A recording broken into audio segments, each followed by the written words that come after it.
What's the most MacGyver solution you've ever pulled in real life?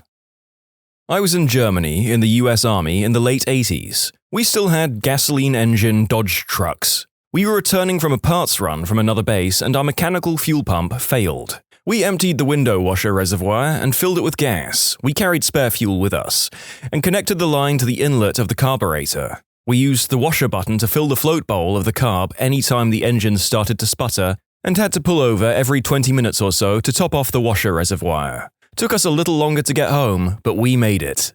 Once, a water main burst up the road from our house, and as we were downhill, all the water began to run through the side of our property and threatened to flood the entire house. I took the slide off my sister's playhouse and took it up the road and placed it on its side and propped it up, which diverted the water far enough onto the road that our house completely avoided the torrent. Sorry, neighbors further down the road. Something similar happened to me. When I was 15, we had a water pipe bust in the garage right over the door to the house. I shut off the water at the street and then proceeded to try and unlock the door and enter the house. Broke the key off in the door. Apparently, it was already unlocked, but swollen shut. I was already in the garage with duct tape, zip ties, and WD-40 well in reach. I grabbed our chainsaw and cut the door in half. Let's just say my mom was not as impressed as I was. The second water main story is less of a MacGyver story and more of a Kool-Aid Man entry. But you do you, Chainsaw Man. Me and my friend went to a ski slope in his old Skoda. 86 model, looked like a 60s car. It was cold that night, and after the skiing, the doors of the Skoda had all frozen. My friend fixed it by pulling the rubber seal off one of the windows, then he proceeded to pee through the gap by the window onto the locking mechanism inside the door so he could unlock it. Problem solved. I think MacGyver would have been way better if he peed on stuff in every episode. MacGyver, the Bear Grylls years. It wasn't me, but my captain. We were fishing near the Chesapeake Bay Tunnel complex, and it began to get pretty rough, so we started heading in. About 5 minutes later, something obviously goes wrong with the engine. Investigation quickly shows the belt had snapped. The engine was a Chevy 350 small block from the 70s. It is getting rougher with each swells passing. As we hurry to don life vests, our fearless captain drops trow, removes his tighty-whities, and proceeds to make a belt out of the elastic band. 2 minutes later, we are steaming back to port, thanks to Captain Commando. On a San Francisco to Paris business flight about 10 years ago. 1 hour after takeoff or so, a flight attendant announces the AV system is down and the 400-plus passengers won't be able to watch any movies for the remaining 10 hours. The passengers suddenly look like someone just died in the plane. I don't care. I'm reading that really good book. After a couple of hours, I am getting tired of the book though, and well, since I am a video engineer, propose my services to the head steward to take a look at that video system of yours. The thing won't power up. Okay, it's rack-mounted. 4 screws off with a plastic knife, reseat it inside its rack, which is a little bent by using some folded cardboard. No power cord, it's power on contact. Shake it a tad, screw it back in, push power button, ta-da! The thing is back to life. The steward announces to the whole plane the great news. I am a hero and get free champagne for the rest of the flight. I walk back under heavy applause to my seat, saluting my 3 clients seated a few rows behind me. I am the mother-flipping hero of Flight AF 480. The end. Just yesterday, I used a small rock, 12 inches in diameter, and a metal rod, heavy steel, 6 foot long, to move a 1,000-pound boulder using leverage. My family was about to start looking to hire a bobcat operator. They all thought I was some kind of wizard afterwards. Give me a lever long enough and a fulcrum on which to place it, and I shall move the world. Archimedes. My clutch failed in the middle of nowhere. Upon inspection, I discovered the slave cylinder had a leak. In my trunk, I had these items: electrical tape, window cleaner, water, zip ties, small socket set. I did not have any brake fluid, also used for hydraulic clutches. First, I wrapped the leaking line in a double layer of electrical tape.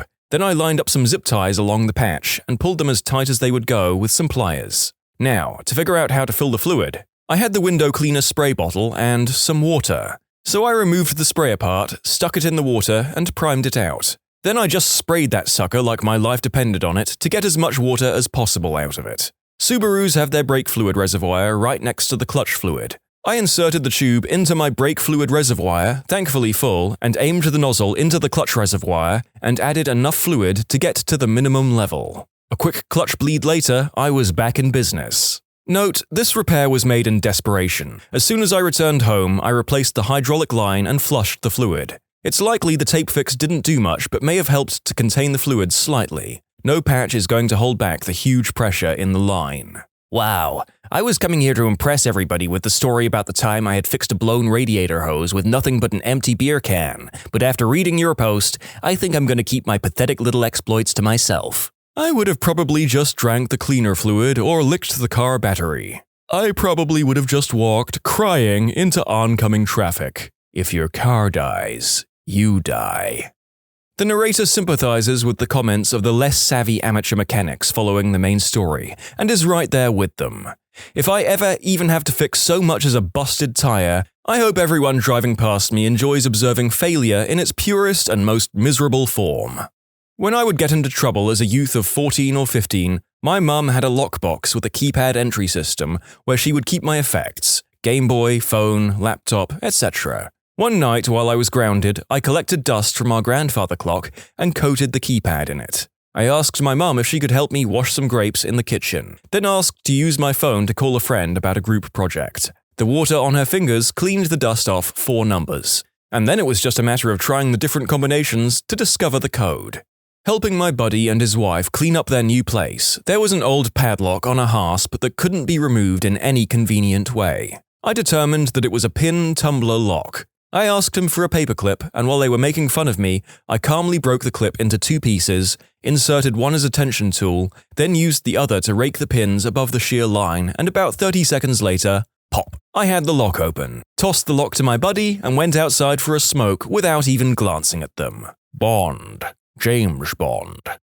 Hotwired some antiquated phone jack in Serbia. Post-Bosnia War, pre-Serbia NATO bombings. And attached my 56K laptop modem to it so I could access Hungarian CompuServe internet to get news from the outside world whether my team of 10 foreigners needed to evacuate or not. This was 1998. I basically ripped off a weird wall plate and pulled a pair of twisted wires out of the wall, stripped them with my teeth, years of cheapskate car audio repair had prepared me for this, and twist-wired it to 2 of the 4 prongs in my pop-out phone jack on my PC MCIA modem.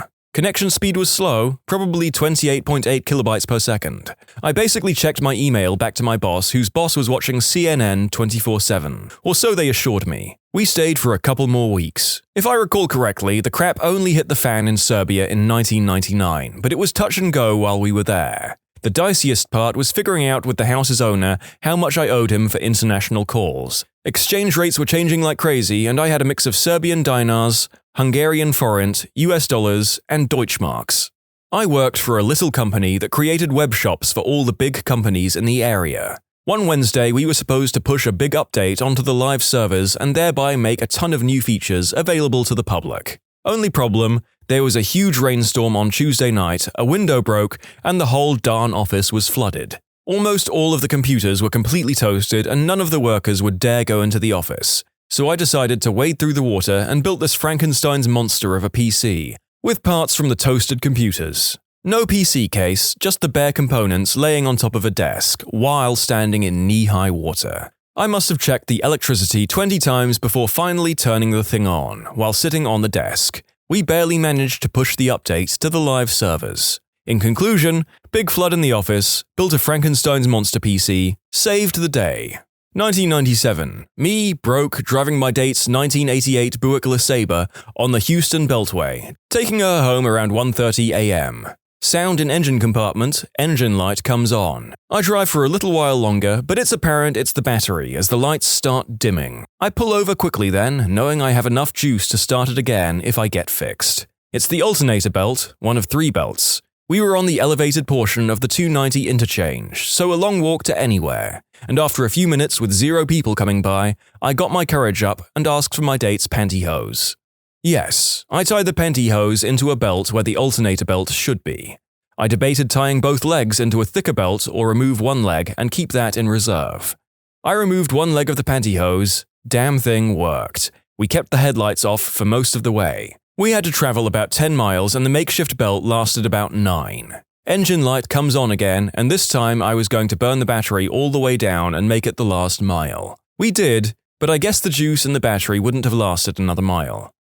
We were married that December. She hasn't worn pantyhose since. And then one day the alternator belt on your current car snaps. You know, this wouldn't be a problem if someone still wore pantyhose. I was locked out of my house in the middle of the night. All I had was some wire, some outdoor furniture, and a garden hose. So I used the patio chair to smash the window. Your name really made this for me. Thank you, defenestrator. I have to admit that while writing this script in the middle of the night, the misdirect on this story got a hearty belly laugh that may have woken up my neighbors. When I was in the army, I was well known as the guy in the unit who knew about computers. This was 1993 or so, and I had a computer in my barracks room. Ran a BBS, actually, but hardly anyone else had much experience with anything more complicated than a TRS-80, if that. I was assigned to the Battalion Operations Office, and we had a Zenith Heathkit 80286 machine that ran DOS, and was used to make Harvard graphics slides so that officers could brief other officers. It also had some kind of primitive RDM BS, Powerbase or something, I think. Anyway, one Saturday morning I got the CQ, charge of quarters, banging on my door. It's like 8 in the morning and I like to sleep in on a Saturday. The CQ says, "Captain wants to see you, Linz." And I'm like, what the frick did I do? Captain is the intel, not really in my chain of command or hierarchy. So I hustle my butt down to the operations office in my PT uniform, and Captain is sitting there, looking forlorn. He explains that the computer is locked with some kind of password, and he really needs to get into it so he can finish a presentation deck. I was confused because I didn't set a password, and hardly anyone else used the thing. I turned it on, and some kind of primitive BIOS computer password prompt comes up. So I pull out the manual. Going through it, it says that if the password is lost or forgotten, to send it to them and they'll reset it. I think to myself, they must have a simple way to do that doesn't involve replacing the entire board or doing something expensive. So I pull the case open and look around. I know some electronics and recognize the memory chip. This was long before DIMMs in a DIP socket. It's the only thing not soldered to the board except the CMOS battery. I go to grab the Sergeant Major's toolbox from his office. This is not a nice indoor set of tools. This is a paratrooper Color Sergeant Major's toolbox. It's crusty, nasty, and half the things in it are rusted and dirty. Everything's functional, but you wouldn't think about getting this stuff into a computer. I grab a pair of rusty old pliers, wipe them down to get the dirt off, and while this captain is practically losing his mind, he knows he'll have to pay for the computer if I break it, I yank that chip out, fire up the machine, and it works fine. No memory chip, no password needed. I was a fricking god after that. Me and two friends locked ourselves out of the house. Looked through the letterbox and saw keys sat on a telephone table at the far end of the hallway. Rang locksmith. £100 to come out. Headed to the garage and found bamboo canes, duct tape, of course, and an Allen key. 5 minutes later, we have a 21-foot pole with a hook on the end. Fed it through the letterbox, hooked the keys, carefully lifted them through the letterbox. Danced. One time I was camping, and after firing up the grill, we realized that we did not have a spatula. As a solution, I shoved a beer can over the end of a stick and smashed it with a rock. It worked like a charm. Repaired a laser missile tracking system in Balochistan on a hot 130° Fahrenheit day with a Swiss Army knife, leather belt, wire coat hanger, and a pocket handkerchief. Damn circuit had shifted. Opened it up with the Swiss Army knife, used wire to jumper the melted connector, leather to insulate, handkerchief to tie it all up. Passed the launch test. Went back and fixed it with actual tools and spares the next day, but I felt like Angus all day. I was on a date once and I had a rusted 1974 Impala. I had to unstick the butterfly valve on the carburetor, so I used my mascara wand to unjam it. Wow, 4 marriage proposal comments answering this story today. Not too shabby. Sorry guys, getting married in 20 days from today. I understood maybe 10% of the words here and I'm still oddly turned on. I'm a straight woman and I swooned. I'm a lesbian and I doubly swooned. First at the 1974 Impala, then at her. Female watchers, we appear to have stumbled upon a surefire way to make everyone fall in love with you. Now go brush up on those mechanics. When I was 14, I went to visit my grandparents for a week, as I did every year. Being old, they didn't do all that much. Most evenings revolved around NYPD or Law and Order and eating pound cake with cherry ice cream. I don't like cherry ice cream. Anyway, they had one of those old-school cable boxes with the buttons and the knob and 3 rows of channels. Also, being old, my grandparents went to sleep by 11, leaving my pubescent and hormonal self to explore the house for, as I've always called it, jerk material. Fap material in the parlance of the times today. There was a Sears catalogue that likely had my fingerprint on every page, along with other bodily markers and fluids. My imagination, I use that a lot, kids today don't realize, but we used to go around taking mental snapshots of every single female chest and piece of exposed flesh we could to store it up and use it later during our alone time. And of course, scrambled softcore adult flicks on channels my grandparents would never subscribe to. One night, frustrated by the lack of material to inspire my fifth stiffy of the day, I experimented with the cable box. And let me tell you, I hit proverbial gold. I found that if I pressed down 2 channels next to the scrambled channel and then fiddled with the tuning knob, I could almost get a clear picture with real girls that had real bazongas that were really exposed. Sure, sometimes it would get into a negative picture, and sometimes, right at the point of teenage euphoria, it would scramble really bad and I'd lose my stride and need to get started again. But it worked, and it worked well, and to this day I will never find success rigging something like I did with that cable box. I was the same way as a kid. I put so much effort into scrounging up spank material. As a horny adolescent back in the 90s, I didn't have internet or access to adult flicks, save for a lone Playboy that I wore out over the course of a few months. But I did have HBO and a VCR.